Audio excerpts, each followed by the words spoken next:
نحمده ونصلي ونسلم على رسوله النبي الكريم. أما بعد فأعوذ بالله من الشيطان الرجيم. بسم الله الرحمن الرحيم. وإن كنتم في ريب مما نزلنا على عبدنا فأتوا بسورة من مثله وادعوا شهداءكم من دون الله إن كنتم صادقين. فإن لم تفعلوا ولن تفعلوا فاتقوا النار التي وقودها الناس والحجارة أعدت للكافرين. صدق الله وصدق رسوله النبي الكريم. اللهم صل على محمد وعلى آل محمد كما صليت على إبراهيم وعلى آل إبراهيم إنك حميد مجيد. اللهم بارك على محمد وعلى آل محمد كما باركت على إبراهيم وعلى آل إبراهيم إنك حميد مجيد. اور اگر تم شک میں ہو اس کلام سے جو اتارا ہم نے اپنے بندے پر، تو لے آؤ ایک صورت اس جیسی اور بلاؤ اس کو جو تمہارا مددگار ہو اللہ کے سوا، اگر تم سچے ہو. پھر اگر ایسا نہ کر سکو اور ہرگز نہ کر سکو گے تو پھر بچو اس آگ سے جس کا ایندھن آدمی اور پتھر ہیں، تیار کی ہوئی ہے کافروں کے واسطے. گزشتہ آیات کے اندر اللہ تبارک و تعالی نے اپنی توحید کا تذکرہ فرمایا تھا اور توحید کے دلائل بیان فرمائے تھے. ان آیات کے اندر اللہ تبارک و تعالی نے نبی کریم صلی اللہ تعالی علیہ وسلم کی رسالت اور قرآن پاک کی حقانیت اور صداقت کا تذکرہ فرمایا ہے. گزشتہ آیات کے اندر اللہ تبارک و تعالی نے تمام انسانوں کو خطاب کرتے ہوئے فرمایا تھا، اے لوگو اپنے رب کی عبادت کرو جس نے تمہیں پیدا کیا ہے، تمہیں بھی اور تم سے پہلوں کو بھی. اور اس کے بعد فرمایا وہ رب وہ ہے جس نے تمہارے لیے زمین کو بچھونا بنا دیا، آسمان کو چھت بنا دیا، آسمان سے پانی برسایا، پھر اس کے لیے تمہاری روزی کا سامان مہیا کیا. تو جو رب تمہاری روزی کا سامان مہیا کرتا ہے، تمہیں زندگی عطا کرتا ہے، تمہاری تمام چیزوں کا خالق ہے، تو وہی رب عبادت کا بھی مستحق ہے. عبادت بھی اسی کی کرنی چاہیے. اور ان آیات کے اندر اللہ تبارک و تعالی نے فرمایا کہ دیکھو اللہ تعالی کے بندے، اللہ کے رسول حضرت محمد صلی اللہ تعالی علیہ وسلم نے یہ دعویٰ کیا کہ ایک اللہ کی عبادت کرو، اس کے سوا کسی کو شریک نہ ٹھہراؤ، اور میں محمد اللہ کا بندہ اور اس کا رسول ہوں، مجھے اس کا رسول تسلیم کرو، اور میں جو کلام تمہیں سنا رہا ہوں یہ اللہ کا کلام ہے، اس کو تسلیم کرو کہ یہ اللہ تعالیٰ کا کلام ہے. جیسا کہ سورہ بقرہ کے شروع میں آغاز میں فرمایا ذالک الکتاب لا ریب فیہ، یہ ایسی کتاب ہے جس کے اندر کسی قسم کا ریب نہیں ہے، شک نہیں ہے، تردد نہیں ہے. یعنی جس انسان کے اندر ذرہ سی بھی عقل ہوگی تو معمولی عقل کا مالک ہوگا، وہ بھی اس کو غور و خوض کر کے یہ سمجھ لے گا کہ یہ قرآن مجید کسی انسان کا بنایا ہوا کلام نہیں، یہ اللہ کا کلام ہے. اب اللہ تبارک و تعالی اس پر دلیل دیتے ہیں اور متوجہ کرتے ہیں کہ اگر تمہیں اس قرآن کے بارے میں شک ہے کہ یہ اللہ کا کلام نہیں ہے، وَإِن كُنتُمْ فِي رَيْبٍ مِّمَّا نَزَّلْنَا عَلَىٰ عَبْدِنَا، اگر تمہیں شک ہے اس بات سے جو ہم نے اپنے بندے پر نازل کیا، یعنی یہ اللہ کا کلام نہیں ہے، فَأْتُوا بِسُورَةٍ مِّن مِّثْلِهِ، تو تم بھی اس جیسی کوئی ایک صورت بنا کر لے آؤ. اور قرآن مجید کے اندر 114 صورتیں ہیں، ان میں بڑی صورتیں بھی ہیں، چھوٹی صورتیں بھی ہیں۔ اللہ تعالیٰ نے کسی خاص صورت کی طرف اشارہ نہیں فرمایا کہ اس جیسی صورت بناؤ، بلکہ فرمایا فاتو بسورۃ۔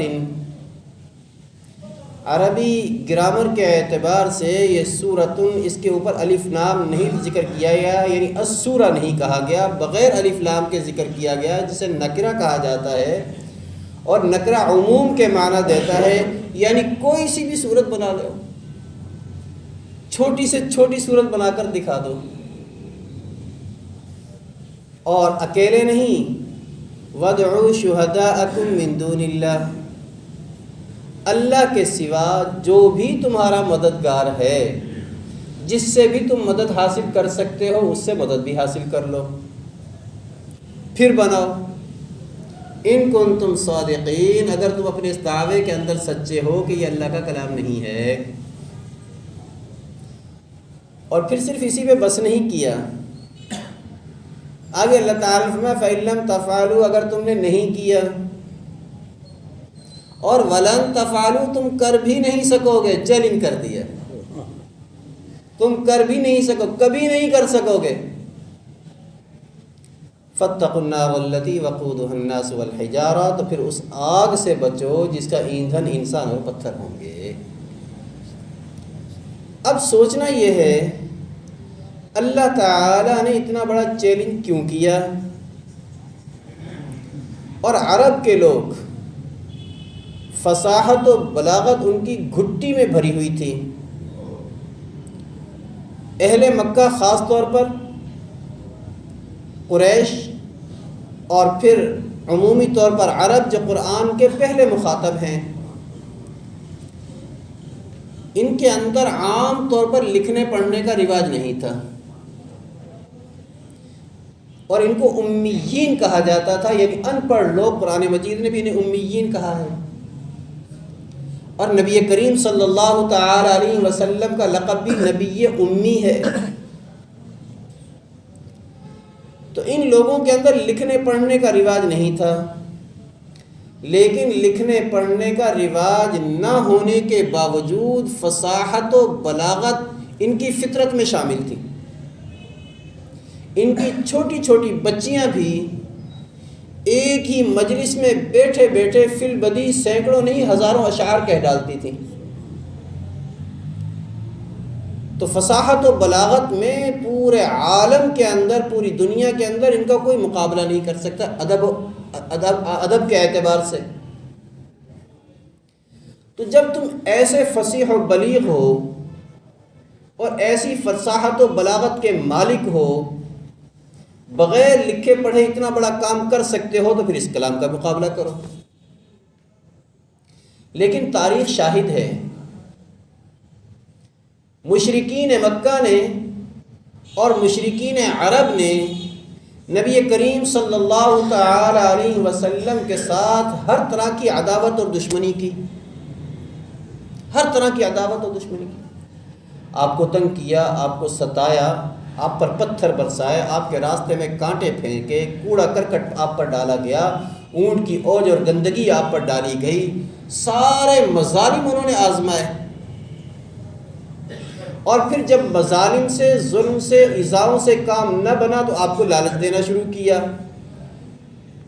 عتبہ بن ربیعہ آتا ہے آپ کے پاس اور بڑے پیار سے سمجھاتا، کہتا ہے اے محمد صلی اللہ علیہ وسلم، آپ کا آخر اس سے مقصد کیا ہے؟ دولت اکٹھی کرنا چاہتے ہو تو سارے عرب کی دولت جمع کر کے میں آپ کے قدموں میں لا کر ڈھیر کر دیتا ہوں۔ کسی حسین لڑکی سے نکاح کرنا چاہتے ہو تو جس پر تم ہاتھ رکھو اس لڑکی کو تمہارے قدموں میں لا ڈالتا ہوں۔ سرداری اور بادشاہت چاہتے ہو تو ہم تمہیں اپنا سردار اور بادشاہ بنا لیتے ہیں۔ یہ چیزیں چھوڑ دو جس کی وجہ سے ایک دوسرے کے اندر ہمارا اختلاف اور تفرقہ پیدا ہو رہا ہے۔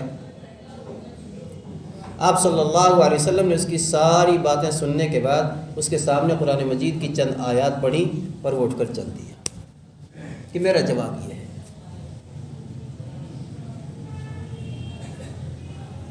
تو یہ ہر طرح کا لالچ بھی انہوں نے دے دیا، ایذائیں بھی دیں، آپ سے لڑائیاں بھی لڑیں، لیکن کسی انسان کے اندر یہ ہمت اور جرأت نہ ہو سکی کہ قرآن مجید کی کوئی ایک آیت ہی ان کے سامنے پیش کر سکے۔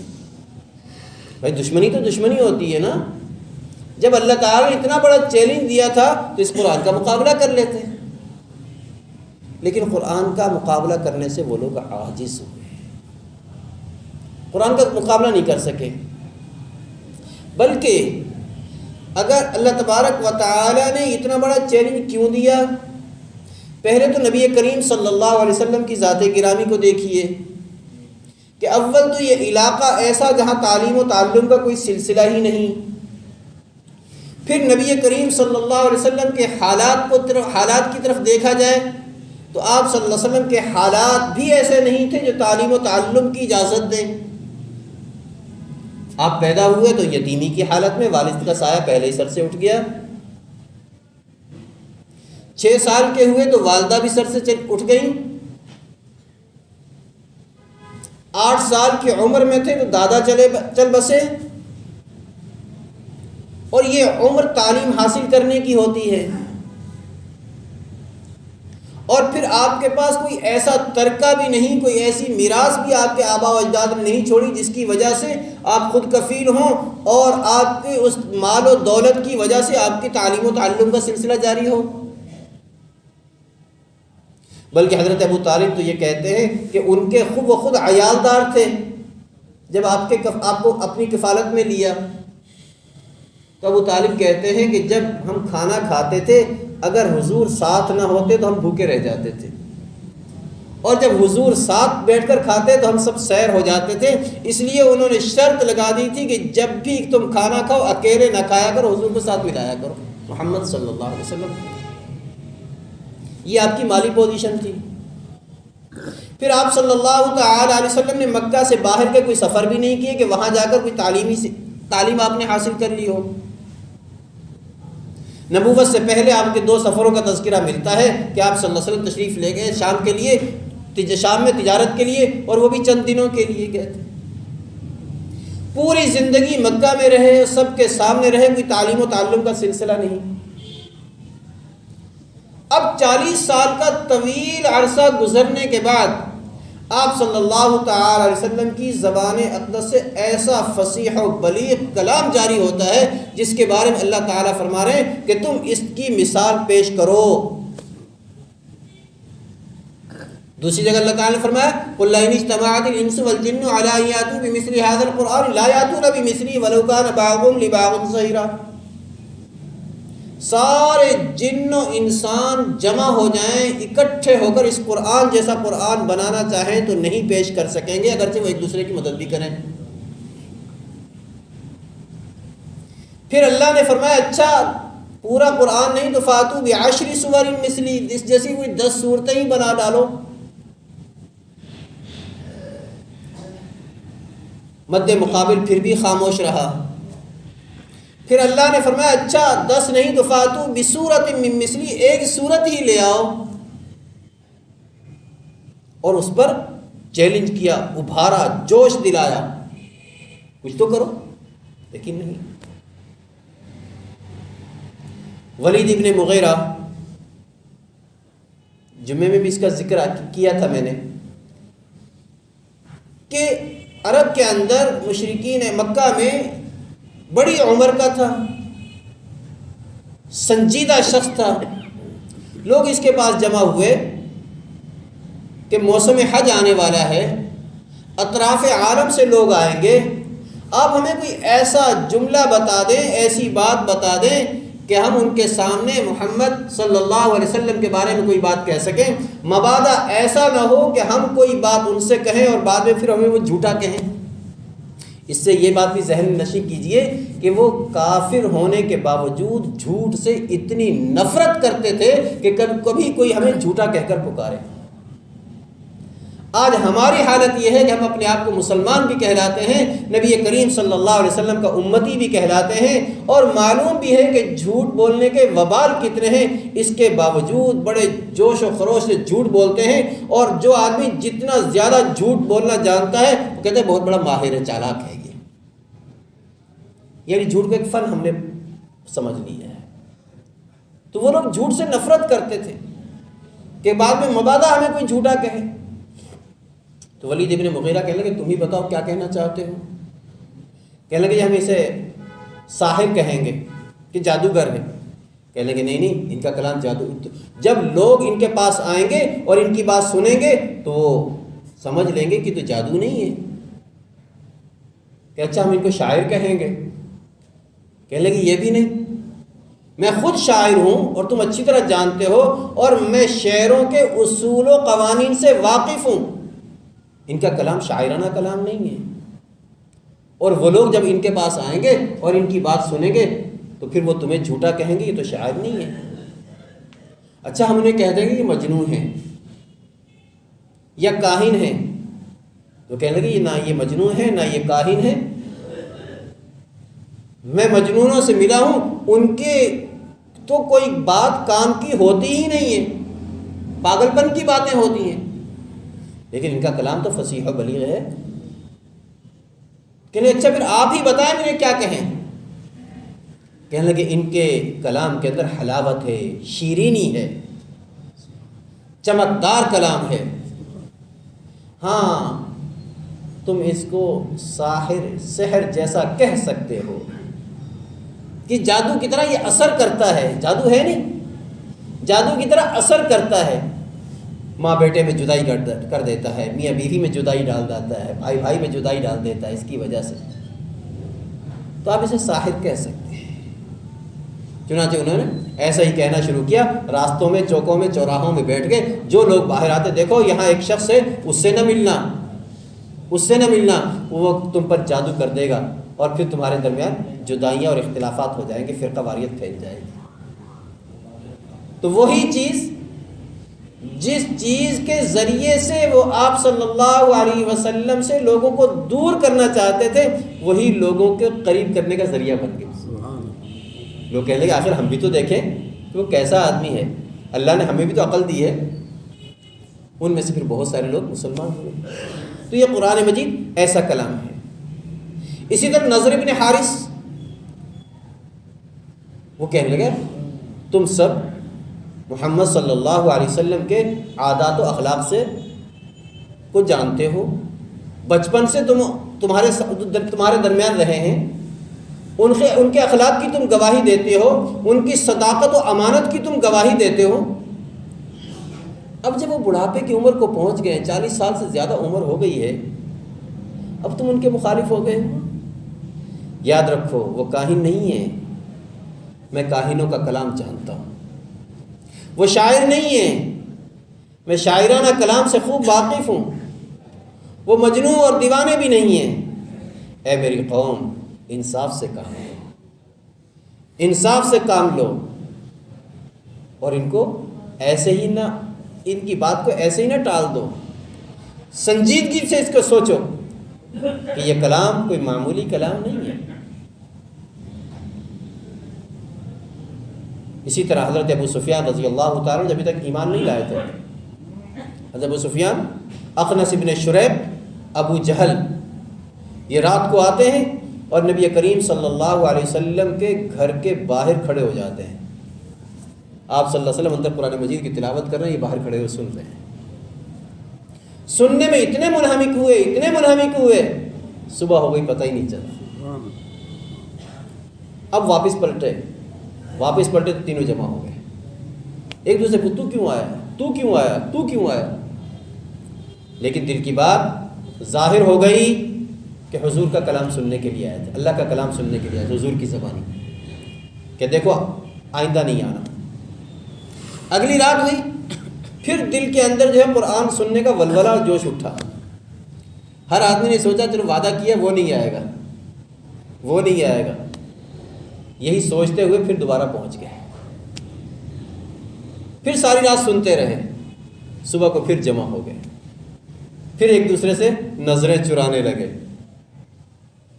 پھر وعدہ کیا کہ دیکھو اب نہیں آئیں گے، اگلی رات پھر وہی جوش اٹھا قرآن کا، پھر آ گئے اور ساری رات سنتے رہے۔ پھر انہوں نے پکا وعدہ کیا دیکھو اگر تم اسی طریقے سے کام کرتے رہو گے، حضور کے دروازے پہ آتے رہو گے تو، اور تمہاری بات تمہارا پتہ لوگوں کو چل گیا تو وہ سارے کے سارے ان کے دین پر آ جائیں گے۔ پکا وعدہ کیا، پھر انہوں نے وعدہ کیا اور اس پر نبھایا۔ صبح کے وقت اخنس بن شریح بوڑھا شخص تھا، یہ ابو سفیان کے پاس آیا کہ ابو سفیان بتاؤ تو صحیح، تم نے یہ کلام سنا ہے، کیسا ہے، تم اس کے بارے میں کیا کہتے ہو؟ کہنے کہ سچی بات تو یہ ہے اس جیسا کلام ہم نے نہیں سنا اور یقیناً یہ اللہ کا کلام ہے۔ اخنس بن شریح کہتے میری بھی یہی رائے ہے، میری بھی یہی رائے ہے۔ پھر اخنس بن شریح ابو جہل کے پاس جاتا ہے اور اس سے جا کر پوچھتا ہے کہ تمہاری اس بارے میں کیا رائے ہے، تم اس بارے میں کیا کہتے ہو؟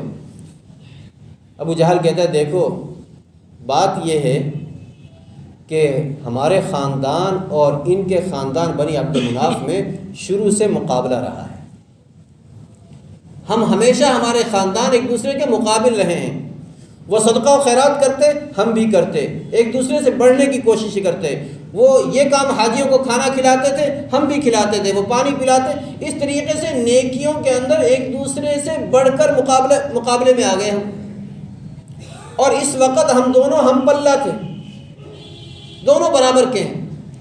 اب بنی عبد مناف کے لوگوں نے یہ دعویٰ کیا کہ ہمارے اندر ایک آدمی ہے جو یہ کہتا ہے آسمان سے میرے اوپر وحی نازل ہوتی ہے، تو ہم اس کا مقابلہ کیسے کریں؟ ہم تو اس کا مقابلہ نہیں کر سکتے، لہذا ہم تو اس کو کبھی تسلیم نہیں کریں گے، ہم تو اس کو کبھی تسلیم نہیں کریں گے۔ تو اصل چیز یہ تھی کہ ضد و عناد کی بنا پر ہم اس کو مانیں گے نہیں، لیکن اس چیز کا وہ کافر بھی اقرار کرتے تھے کہ یہ اللہ کا کلام ہے۔ تو اسی کو اللہ نے فرمایا وَإِن كُنتُمْ فِي رَيْبٍ مِّمَّا نَزَّلْنَا عَلَىٰ عَبْدِنَا فَأْتُوا بِسُورَةٍ مِّن مِّثْلِهِ، اگر تم اس بارے میں شک ہے کہ جو کچھ ہم نے اپنے بندے پہ نازل کیا تو تم اس جیسی ایک صورت بنا کر دکھا دو۔ وَادْعُوا شُهَدَاءَكُم مِّن دُونِ اللَّهِ، اکیلے نہیں، جن کو تم اللہ کے سوا مانتے ہو، مدد حاصل کرنا چاہتے ہو، ان کو بلا لو۔ اب وہ تمام انسان بھی موجود ہو سکتے ہیں، اور جن کو اپنا حاجت روا و مشکل کشا معبود سمجھتے ہیں بت، ان کو بھی کہا جا سکتا ہے۔ اور پھر یہ صرف آپ صلی اللہ علیہ وسلم کے زمانے میں نہیں بلکہ قیامت تک کے لیے یہ چیلنج کیا گیا ہے، ان کنتم صادقین، اگر تم اپنے دعوے کے اندر سچے ہو۔ فَإِن لَّمْ تَفْعَلُوا، اگر تم نے نہیں کیا، وَلَن تَفْعَلُوا، اور تم کبھی کر بھی نہیں سکو گے، تو فَاتَّقُوا النَّارَ الَّتِي وَقُودُهَا النَّاسُ وَالْحِجَارَةُ، تو آگ سے بچو جس کا ایندھن انسان اور پتھر ہے۔ اللہ تبارک و تعالی نے یہ عظیم قرآن، عظیم کلام، جو قرآن کتاب اللہ بھی ہے، اللہ کی کتاب بھی ہے، اور کلام اللہ بھی ہے، اللہ کا کلام بھی ہے، تو فرمایا اس کی یہ حقانیت ہے، یہ صداقت ہے کہ ہر دور کے اندر یہ کافر کو چیلنج کر رہا ہے۔ اللہ تعالیٰ نے اس کے اندر یہ کیفیت رکھی ہے کہ قرآن دوسری کوئی بھی کتاب ہے، آپ ایک دفعہ پڑھیں، دو دفعہ پڑھیں، تیسری دفعہ پڑھنے سے اکتا جائیں گے، لیکن قرآن مجید کی ایسی لذت ہے کہ آپ اس کو جتنی دفعہ پڑھتے چلے جائیں اس کی لذت کبھی ختم نہیں ہوتی، ہر دفعہ نیا ذائقہ ہے، نئی لذت ہے۔ اور یہی چیز ہے، اس کے علوم و معارف اور معانی اس قدر ہیں کہ آج تک کوئی آدمی یہ نہیں کہہ سکتا کہ ہم نے قرآن مجید کی تفسیر کا حق ادا کر دیا ہے۔ بڑے بڑے کبار علماء، محدثین، مفسرین، وہ جب بھی اس کو نئے سرے سے نئے سوچتے ہیں تو اس کے ان کے اوپر جو ہے علوم و معارف کے خزانے کھلنا شروع ہو جاتے ہیں، اور اللہ تبارک و تعالی نے اس کی حفاظت کی ذمہ داری خود لی ہے۔ یہ قرآن پاک نبی کریم صلی اللہ علیہ وسلم کے معجزات میں سے سب سے بڑا معجزہ ہے۔ دیگر تمام انبیاء اکرام علیہ السلام کو اللہ تعالیٰ نے معجزات عطا فرمائے، لیکن وہ معجزے ان کی زندگی تک محدود تھے۔ اللہ تعالیٰ نے نبی کریم صلی اللہ علیہ وسلم کو اپنا آخری نبی بنایا، خاتم النبیین بنایا، چونکہ آخری نبی ہیں اور آپ کی امت آخری امت ہے، اس لیے اللہ تبارک و تعالیٰ نے آپ کو چند معجزات ایسا عطا فرمائے جو آپ صلی اللہ علیہ وسلم دنیا سے تشریف لے گئے، لیکن اس کے باوجود آپ کے معجزات دنیا کے اندر باقی ہیں۔ ان میں سے ایک بڑا معجزہ قرآن مجید ہے. اور حضرت ابو سعید خدری رضی اللہ تعالیٰ فرماتے ہیں کہ میں نے حضور صلی اللہ علیہ وسلم سے عرض کیا یا رسول اللہ صلی اللہ علیہ وسلم حج کے موقع پہ جمرات پہ یعنی شیطانوں کو لوگ کنکریاں مارتے ہیں تو وہ کنکریاں اٹھاتے تو نہیں ہیں, وہ کنکریاں اٹھائی تو نہیں جاتی. تو آپ صلی اللہ علیہ وسلم نے فرمایا اللہ جن کا حج قبول کرتا ہے ان کی کنکریاں فرشتے اٹھا لیتے ہیں, ان کی کنکریاں فرشتے اٹھا لیتے ہیں. تو 14 مفتی محمد شفیع صاحب نور اللہ مرقدہ اپنی تفسیر کے اندر فرماتے ہیں کہ 1300 سال کا عرصہ, انہوں نے 1300 سال لکھا, 1300 سال کا طویل عرصہ گزر چکا کہ وہاں سے کنکریاں اٹھائی نہیں جاتی تھی, ورنہ ہر سال لاکھوں حاجی وہاں جاتے حج کرنے کے لیے, اب تک تو وہاں پہاڑ کھڑا ہو جانا چاہیے تھا. اب آ کے حکومت نے کچھ اٹھانے کا انتظام کیا ہے, اب آ کر لیکن اتنا طویل عرصہ اس بات پر گزر جانا کہ وہاں سے کنکریاں خود بخود گم ہو جانا, یہ نبی کریم صلی اللہ علیہ وسلم کی نبوت و رسالت کی دلیل ہے. اور قرآن مجید کی حفاظت کی ذمہ داری اللہ تعالیٰ فرمائی کہ اللہ نے مسلمانوں کے سینوں کو اس قرآن کے لیے کھول دیا ہے. ہر علاقے کے اندر قرآن مجید کا حافظ موجود ہے, ہر علاقے کے اندر قرآن مجید کا حافظ موجود ہے. ابھی حضرت مولانا قاری محمد حنیف صاحب دعوت برکاتہم تشریف لائے تھے اللہ والی مسجد میں. انہوں نے فرمایا صرف پاکستان کے اندر اس سال, صرف پاکستان کے اندر اس سال جنہوں نے جو وفاق المدارس العربیہ کے تحت جو بچے حافظ قرآن کا امتحان دیں گے ان کی تعداد 99,000 ہے, 89,000 ہے, ایک کم 90,000 ہے, 1,000 کم 90,000 صرف ایک ہمارے مکتبہ فکر علماء دیوبند کے وفاق المدارس کے تحت. اور جو مدرسے وفاق سے علیحدہ ہیں وہ اس کے علاوہ ہیں, بریلوی حضرات میں وہ اس کے علیحدہ ہیں, اہل حدیث حضرات وہ ان کے علیحدہ ہیں. تو صرف پاکستان کے اندر 90,000 کی تعداد قرآن مجید کے حافظ ایک سال کے اندر, لاکھوں کروڑوں قرآن مجید کے حافظ موجود ہیں. یہ اللہ تبارک و تعالی, یہ قرآن مجید کا اعجاز ہے. اسی قرآن کے بارے میں اللہ نے فرمایا اگر تمہیں اس کے بارے میں شک ہے تو اس جیسا بنا کر دکھاؤ, اور نہیں بنا سکتے, بنا بھی نہیں سکو گے تو پھر اس آگ سے بچو جس کا ایندھن انسان اور پتھر ہے. اعدت للکافرین, جو کافروں کے لیے تیار کی گئی ہے, مسلمانوں کے لیے نہیں. اللہ تبارک و تعالی ہمیں اس قرآن پر پختہ عقیدہ رکھنے, پختہ ایمان رکھنے اور اس قرآن کے مطابق زندگی بسر کرنے کی توفیق عطا فرمائے. بسم اللہ الرحمن الرحیم. الحمد للہ رب العالمین والصلاة والسلام علی رسولہ النبی الکریم. اللہم صلی علی سیدنا محمد وعلی آل سیدنا محمد وبارک وسلم وصلوا علیہ. اللہم انت السلام ومنک السلام تبارک یا ذا الجلال والاکرام. ربنا آتنا فی الدنیا حسنہ وفی الآخرۃ حسنۃ وقنا عذاب النار. الہ العالمین جو کچھ کہا ہے سنا ہے محض اپنے فضل و کرم سے قبول و منظور فرما. الہ العالمین اپنی محبت کاملہ عطا فرما. الہ العالمین قرآن مجید کی سچی محبت عطا فرما, اس پر کامل یقین و ایمان رکھنے کی توفیق عطا فرما. الہ العالمین اسی کے مطابق زندگی بسر کرنے کی توفیق عطا فرما. اللہم انا نسألک العفو والعافیہ والمعافاة الدائمة فی الدین والدنیا والآخرہ. اللہم انا نسألک من خیر ما سألک منہ نبیک محمد صلی اللہ علیہ وسلم ونعوذ بك من شر ما استعاذ منه نبيك محمد صلى الله عليه وسلم. أنت المستعان وعليك البلاغ, لا حول ولا قوة إلا بالله. سبحان ربك رب العزة عما يصفون وسلام على المرسلين والحمد لله رب العالمين برحمتك يا أرحم الراحمين.